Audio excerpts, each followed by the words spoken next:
ลิฟต์ตัวสุดท้าย เปิดออกมา ติ๊งให้ทายกูเจอใคร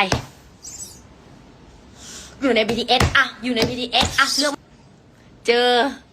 น้ำจุน BTS เอาเฉลยเร็วจังคะ เฉลยพอแล้วกัน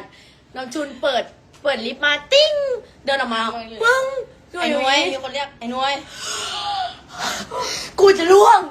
กูจะล่วง เกี่ยวแขนไว้เหรอ และเกี่ยวไอ้น้อยเกี่ยวไว้เพราะหนูอย่างนี้แล้วหนูอย่างนี้ เกี่ยวไว้เลยเหรอ ยังหนูอย่างนี้หนูแบบ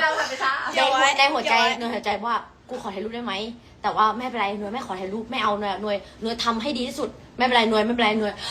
ขอแค่ได้เห็นก็บอกแล้วว่าวันนี้กูได้เห็น แต่เขาเดินเข้ามาเอามือมาเดินเข้ามายื่นมือมาหาหน่วยแล้วบอกว่า Hi Millie I'm your big fan I watch you in Show Me the Money จับมือ จับมือเสร็จเขาออกไปปุ๊บกูล่วงเลยพี่ Hi Millie I'm your big fan กูจะเล่าให้อีกแล้ว Hi Millie I'm your big fan I watch you in Show Me the Money พี่